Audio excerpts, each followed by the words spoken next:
Quand la tristesse arrive, je sais tu es là, toujours près de moi.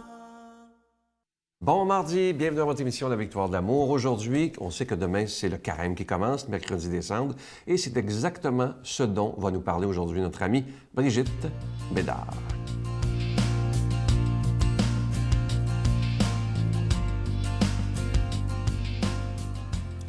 Bonjour tout le monde. Vous savez que demain, c'est un grand jour. C'est le début du carême. Oui, n'ayez pas peur. C'est mercredi des cendres demain. Et c'est un des 2 jours où on est obligé de jeûner cette année avec le vendredi saint. Alors, c'est un jour obligatoire. Mais aujourd'hui, c'est mardi. Donc, c'est mardi gras. Alors, on en profite. Alors, chez nous, qu'est-ce qu'on fait le mardi gras? C'est qu'on invite des amis, puis on achète des beignes, on fait des gâteaux, des biscuits, des muffins, en tout cas, tout ce qui est engraissant, gros, puis gras, puis sucré, là.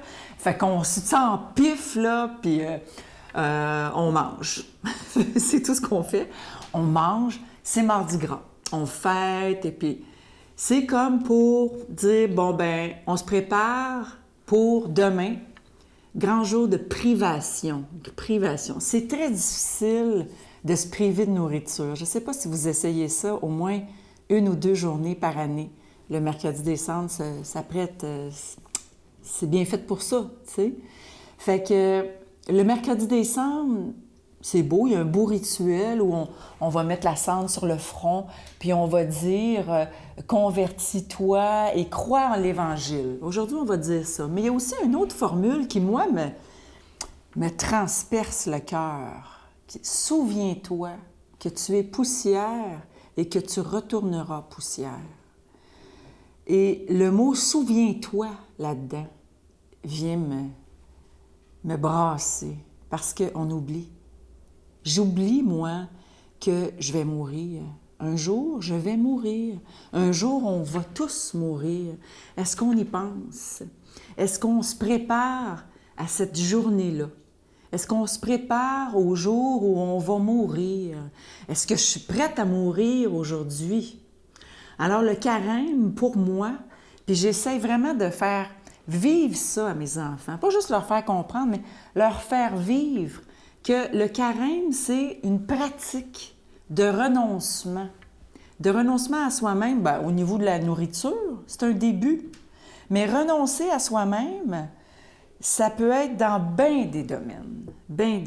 Ça peut être dans vouloir avoir raison. Ça peut être de vouloir faire comprendre quelque chose à quelqu'un, puis tu sais que c'est vrai, puis la personne, elle ne veut même pas t'écouter. Tu dois renoncer à ça. Tu dois renoncer à plein de choses, à des idéaux que tu avais. Alors, renoncer à soi-même, c'est le début d'un carême. C'est peut-être temps de commencer à y penser pendant 40 jours. Pensons-y. Notre Père qui es aux cieux, que ton nom soit sanctifié, que ton règne vienne, que ta volonté soit faite sur la terre comme au ciel. Donne-nous aujourd'hui notre pain de ce jour. Pardonne-nous nos offenses comme nous pardonnons à ceux qui nous ont offensés. Ne nous laisse pas entrer en tentation, mais délivre-nous du mal, car c'est à toi qu'appartient le règne, la puissance et la gloire pour les siècles des siècles. Amen. Dans le cadre de l'année de la miséricorde décrétée par le pape François, La Victoire de l'amour vous invite à sa retraite spirituelle dans le centre du Québec les 8, 9 et 10 avril 2016. Sous le thème « Dieu est miséricorde, il espère et pardonne ». Venez vivre des moments de ressourcement inoubliables en compagnie de l'abbé Robert Jolicoeur, Jean-Marc Chaput, Brigitte Bédard, Sylvain Charon et Miguel Padilla à l'hôtel et suite Le Dauphin à Drummondville. Réservez rapidement à notre bureau au 514-523-4433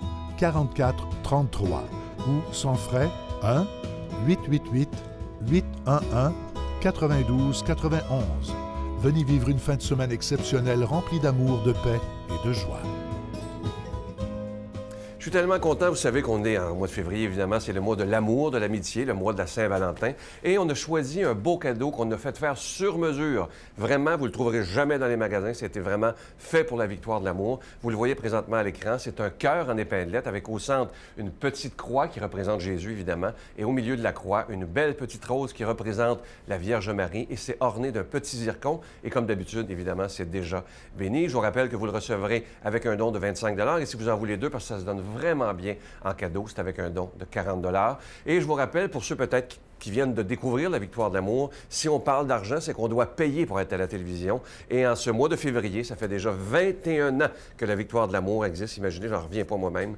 21 ans déjà. Alors, merci d'être de plus en plus nombreux. Merci de votre prière et merci de votre soutien financier. Vous recevrez également un reçu pour fin d'impôt. Je vous donne l'adresse. La victoire de l'amour, casier postal 120, succursale Boucherville à Boucherville. Le J4B 5E6, je vous la redonne. La victoire de l'amour, casier postal 120, succursale Boucherville à Boucherville. Le J4B 5E6. Également par téléphone, par carte de crédit du lundi au vendredi de 8h30 à 16h30 dans le 514-523-4433, 514-523-4433 ou sans frais, le 1-888-811-9291, 1-888-811-9291 et aussi sur notre site Internet, le www.lavictoiredelamour.org.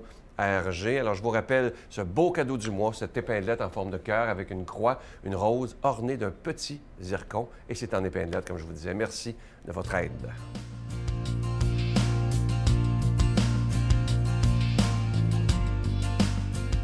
Mon Dieu, donnez-moi la sérénité d'accepter les choses que je ne peux changer, le courage de changer les choses que je peux et la sagesse d'en connaître la différence. Amen. La parole de Dieu aujourd'hui est proclamée par l'abbé Éloi Giard.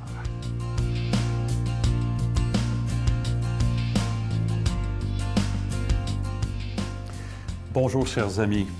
Tout heureux, encore une fois, d'être avec vous ce matin, en ce mardi gras. Profitons-en, parce que, comme m'a dit une sage dame, demain, on se serre la ceinture. Hein? Alors, c'est l'Évangile de Marc qui nous accompagne encore ce matin. Les pharisiens et quelques scribes étaient venus de Jérusalem.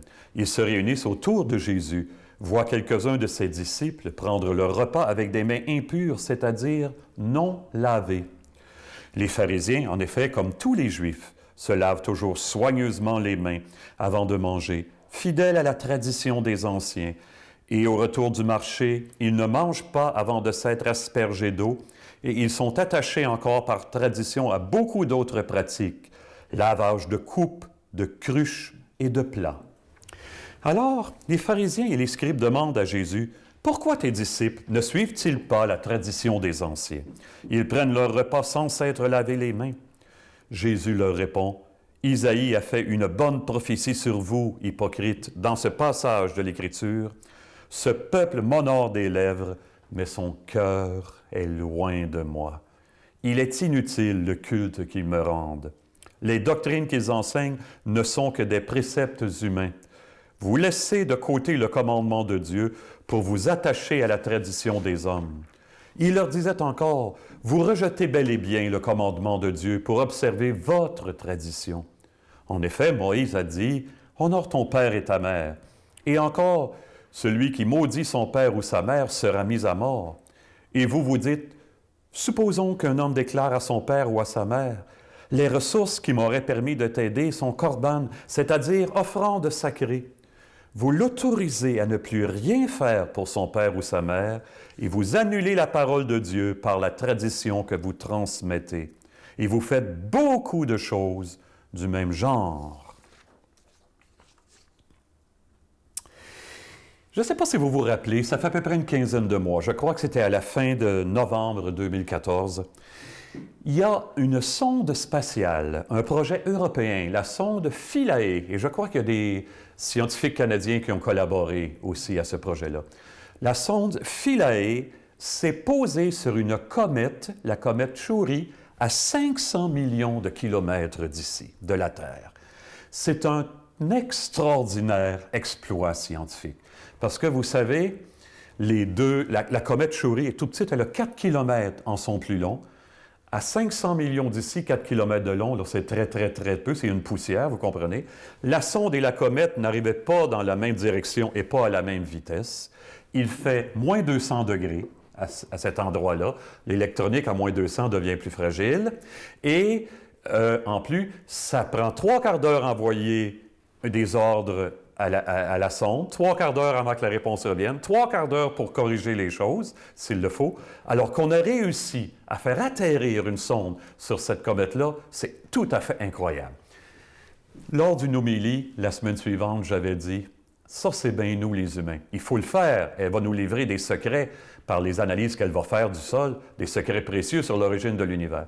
Mais j'avais dit aux paroissiens, avez-vous remarqué, c'est plus facile d'aller faire atterrir une sonde sur une comète à 500 millions de kilomètres que de partir d'ici pour atterrir là. Le fond de mon cœur est plus loin que le bout du monde. Je pense que la personne qui a fait le plus long voyage, ce n'est pas celle qui a fait 10 fois le tour du monde, c'est celle qui a fait une fois le tour de son cœur. Eh bien, Jésus parle à des gens aujourd'hui qui sont très, très loin de leur cœur, comme il leur reproche, et donc très, très loin de Dieu, et qui se barricadent derrière la loi pour maintenir une structure de pouvoir. Ça les empêche d'aller plus loin. Je vous donne 2 ou 3 petits exemples, rapidement. Une mère, ça fait longtemps, une mère qui avait, une quinzaine d'enfants, ça s'est passé il y a 80 ans. C'est un fils de cette femme-là qui m'avait parlé de ça et ça l'avait révolté. Il ne fallait pas avoir mangé pour aller à la messe le dimanche depuis minuit. Le bébé avait besoin de son biberon avant qu'on parte et la mère, sans y penser, avait mis 2 petites gouttes de lait là, pour tester la température du biberon. Puis là, elle avait liché son poignet après. Oh, elle dit, mon jeune. Elle arrive à l'église, elle demande au curé, est-ce que je peux communier? Oh non, madame, vous ne pouvez pas communier, c'est sûr. Ça, c'est d'être pas mal plus attentif à la loi qu'à l'amour. Ça a révolté du monde. Deuxième exemple, le pape François a reçu il n'y a pas longtemps une communauté, je crois que c'est une nouvelle communauté américaine, très conservateur, habillée en noir de la tête jusqu'au bout des manches et des pieds. Et là, il y en a un qui, voulant se faire justifier probablement, a demandé au pape, très Saint-Père, comment voulez-vous que nous nous habillions? C'était très important. Écoutez la réponse d'un homme libre. Le pape les a regardés et il leur dit, habillez-vous comme vous voulez, mais retroussez-vous les manches. C'est-tu correct, ça? Ça veut dire, ouvrez-vous de l'intérieur. Eh bien, les convictions qu'on a, en quelque part, si elles ne s'incarnent pas dans notre quotidien, ce ne sont que des opinions, ça ne change rien, si ça ne vient pas du cœur profond. Ça, c'est un des pires reproches qui nous est fait dans la Bible. Ce peuple m'honore des lèvres, mais son cœur est loin de moi. Devenons des gens de cœur au service d'un amour qui nous dépasse, mais auquel on veut tellement correspondre. Et laissons Dieu nous bénir en cet amour, lui qui est Père, Fils et Esprit Saint. Amen. Je vous salue Marie, pleine de grâce. Le Seigneur est avec vous. Vous êtes bénie entre toutes les femmes, et Jésus, le fruit de vos entrailles, est béni. Sainte Marie, Mère de Dieu, priez pour nous pauvres pécheurs, maintenant et à l'heure de notre mort. Amen. Je vous laisse avec cette pensée ce matin sur le pardon qui dit ceci. Le pardon est tellement important. Il est plus facile de se venger que de pardonner. Cependant, le pardon libère le cœur et l'esprit. Le pardon est un choix que tu fais, c'est un cadeau que tu offres et que tu t'offres. Alors aujourd'hui, prenons le temps d'essayer d'être capable de pardonner à ceux qui nous ont fait de mal, mais aussi avoir le courage de demander pardon. Parce que vous savez, il y a trop de gens qui vivent dans la haine et on sait maintenant que trop de haine à l'intérieur de nous n'est même pas bon pour notre santé. Alors faisons-nous du bien, pardonnons, parce que pardonner, ça ne veut pas dire oublier, mais pardonnons, ça veut dire donner par-dessus le mal qui a été fait. À demain, bye. On ne voit pas l'amour comme tel, mais ses effets. Et la personne, on juge un homme par ses fruits, n'est-ce pas? Alors donc, l'amour vrai porte ses fruits. Et comme je disais tout à l'heure, la paix, c'en est un de ces fruits-là. La justice, évidemment la fidélité, c'est un problème aujourd'hui.